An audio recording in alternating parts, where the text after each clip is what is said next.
Salut à tous, j'espère que ça va chez vous. Mesdames, messieurs, toujours en direct de Pointe-Noire au consulat de Malte qui nous a donné la chance d'avoir cet espace pour pouvoir recevoir tous ces entrepreneurs parce qu'il y a des entrepreneurs à Pointe-Noire qui font de très belles choses, mais voilà, on n'a pas toujours des espaces quand on arrive ici. Donc on a pu avoir l'espace ici au sein du consul de Malte et nous remercions toute l'administration du consul de Malte de nous avoir donné cette opportunité. Alors mesdames, messieurs, je suis avec un étudiant, un monsieur, un jeune Congolais, un entrepreneur. Ce jeune, il est révolutionnaire.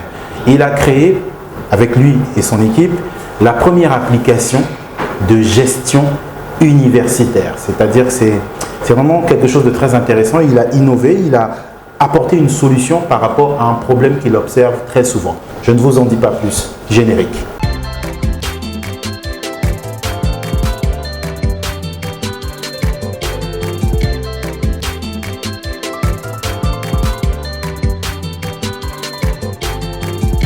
Désormais, voici l'agence qu'il vous faut pour tous vos besoins en communication.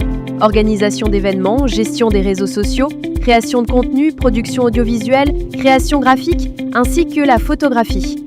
Quels que soient vos besoins en communication, rien ne nous échappe. JCC Communication, proche de vous, proche du peuple. Alors, bonjour monsieur. Bonjour monsieur. C'est monsieur Jordi. Effectivement. Alors, peux-tu te présenter pour tous nos abonnés qui vont te découvrir aujourd'hui? Déjà, bonjour à tous. Jordi Dezolo, je suis développeur full stack et je suis étudiant en 3e année à l'université de Luango. Étudiant en 3e année à l'université de Luango. Voilà. Très bien. Alors là-bas, en 3e année, en quoi? Tu étudies quoi là-bas? Je suis plus axé sur le réseau et la télécommunication. D'accord. Donc c'est ce que je fais comme vocation, mais j'ai une autre passion pour le développement aussi. D'accord. Alors, tu as lancé depuis un petit moment déjà l'application TIC. C'est bien ça? Oui. Alors parle-nous à tous nos abonnés de TIC parce qu'on a envie de découvrir de quoi il s'agit, de quoi ça parle. Déjà, TIC, par sa définition, signifie Technology Information Kit. Déjà, TIC a pour vision de centraliser les informations universitaires. Donc, la vision principale de TIC, c'est de connecter les parents, étudiants, professeurs, administration, tout en une seule application pour un bon suivi déjà. D'accord. Donc, la vision principale à capter pour TIC, elle est là. Donc, connecter les parents, les étudiants, les professeurs et les administrations d'universités, d'écoles et autres pour une bonne gestion de l'évolution académique et scolaire. Voilà. Très bien. Alors, qu'est-ce qui t'a poussé à lancer? Déjà, pour expérience personnelle, c'est qu'à l'université, il y a beaucoup de failles qui sont présentées. C'est que ces failles-là, je me suis dit, par exemple, dans le suivi des cours, c'est qu'il y avait des jours peut-être, par cas de maladie, je manquais les cours, mais je me disais, il n'y avait pas la possibilité de poursuivre mes cours, recevoir mes cours depuis chez moi. Je pense que l'idée est partie de là. Monter une application qui va permettre aux étudiants d'abord, pour les acteurs principaux, donc les acteurs principaux, j'y suis, de recevoir les cours depuis chez eux. Peu importe, n'importe où que vous soyez, vous pouvez recevoir les cours. Et avoir un bon suivi. Pourquoi un bon suivi? C'est que par chiffre, on peut dire 80% des parents paient les étudiants, paient les frais de leurs étudiants, mais ne le suivent pas, le parcours. Donc je pense que l'idée aussi est partie de là, de créer cette application web. D'accord. Donc permettre aux parents, déjà aux étudiants de recevoir leurs cours, de donner leurs avis et de permettre aux parents de pouvoir suivre les cours de leurs enfants. Oui. Très bien. Alors, en quoi est-ce que c'est avantageux déjà pour les universités et même pour les professeurs eux-mêmes? Déjà, l'avantage qu'on présente pour l'université, c'est qu'il y a des gens bons suivis, les présences, déjà qu'on est sur un modèle archaïque, je veux le dire, c'est que les présences se font de façon archaïque sur le papier. Alors que l'application, on peut centraliser, on peut voir le compteur, par exemple, quel étudiant a été présent combien de fois, absent combien de fois. C'est déjà un avantage majeur pour l'université. Pour les professeurs, c'est que, comme je disais en amont, c'est que je peux être quelque part, je dois envoyer mon sujet, mais je n'ai pas cette possibilité-là. Il faudrait que je puisse me rendre à l'université. Mais avec l'application, c'est que vous pouvez envoyer votre sujet, peu importe où vous êtes. Et ça permet déjà un gain de temps pour l'université. Déjà, un suivi pour le planning académique, vu que certaines universités ne respectent pas le planning académique, déjà il y a un bon suivi qui sera là. Et l'application va leur permettre, dans certaines tâches, par exemple, leur sort de caisse, leur gestion universelle, je peux dire. D'accord. Mais c'est très bien. Donc, tu es à l'université de Luango. Et moi, j'ai maintenant envie de te poser la vraie question. C'est est-ce que cette belle application est déjà implémentée à l'université de Luango? Pas encore, mais nous sommes en cours. Nous sommes en train de négocier. D'accord. Depuis combien de temps tu as lancé l'application? Mesdames, messieurs, c'est juste extraordinaire ce que ce jeune propose. Déjà, l'application pour son développement nous a consommé une année. D'accord. On a pris une année pour développer l'application. Et déjà, nous sommes sur le marché, nous sommes en train de le commercialiser. Ça fait déjà 4 mois.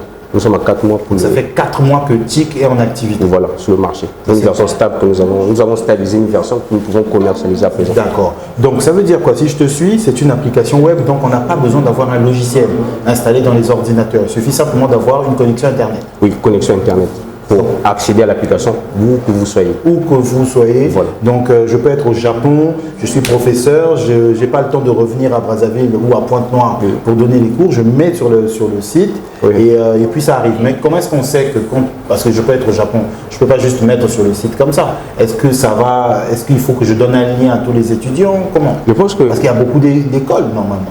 Déjà, l'application, lorsque l'université veut s'acquérir de l'application, l'application est propre à l'université. C'est que l'université crée ses comptes. Et par rapport à ces comptes-là, on retrouve les étudiants, donc regroupés par les étudiants par classe. Le professeur, avec son compte, il sait déjà que j'ai tel étudiant de ma classe, et lorsque je partage, les étudiants avec l'application, vu qu'on a la possibilité de se connecter, reçoivent aussi les cours depuis l'application. D'accord. Simplement. Ben, c'est très bien. Donc, une université crée son compte.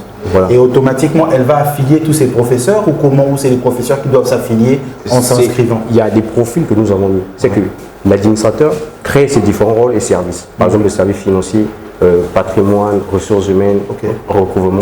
Et dans ce service-là, il y a le service des professeurs. Il crée tous les professeurs de l'étudiant, de l'université plutôt. Et dans ces professeurs-là, il crée aussi des étudiants. Et avec, par exemple, je suis professeur. 10 000 étudiants. Il y a la possibilité, nous sommes allés loin même avec l'application, c'est qu'on donne la possibilité aux utilisateurs d'interagir avec Excel. Donc, je peux prendre la liste des étudiants que j'ai, je le copie sur Excel et j'importe directement dans l'application. Déjà, ça gagne longtemps. C'est très bien, félicitations. Merci. Donc, vous êtes combien à avoir développé ça? Nous sommes au nombre de 5. Au nombre de 5, oui. Vous êtes tous des développeurs? Non, non. On a 2 développeurs, un responsable de projet et 2 testeurs. D'accord. Nous sommes 6, 2 testeurs et une secrétaire. Donc, en quelque sorte, vous avez lancé une start-up? Oui. Verbalement, oui, mais physiquement, on n'a pas encore le logo, mais on est sur mon cours. D'accord. Comment est-ce qu'on fait pour pouvoir utiliser ou tester l'application de la façon la plus simple? Déjà, il faudrait que l'école, l'université lambda qui veut tester l'application puisse nous contacter. Une fois qu'ils nous contactent, on donne une période d'essai. Donc, de 1 mois, l'université prend tout son temps à tester l'application pour voir si l'application convient au repos à leurs besoins.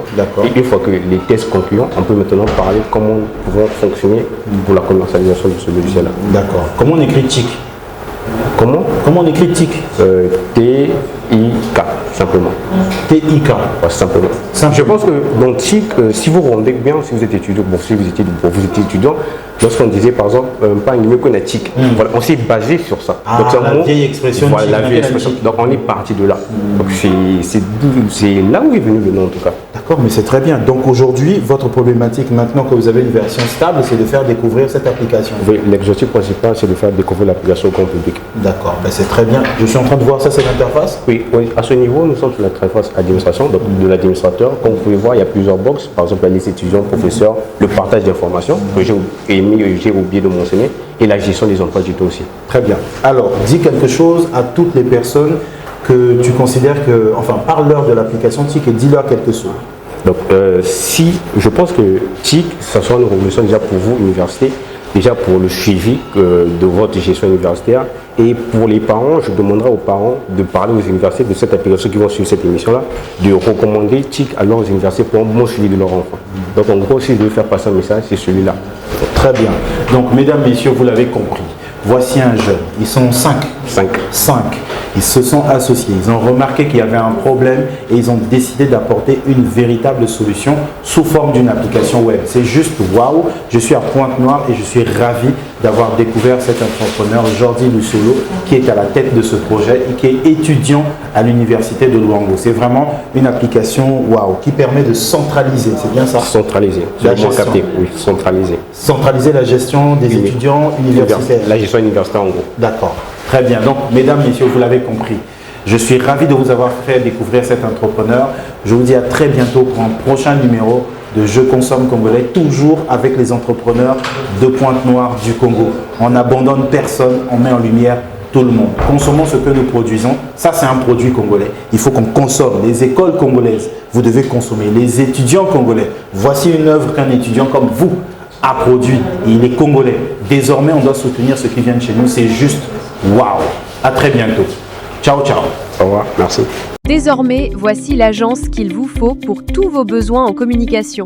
Organisation d'événements, gestion des réseaux sociaux, création de contenu, production audiovisuelle, création graphique, ainsi que la photographie.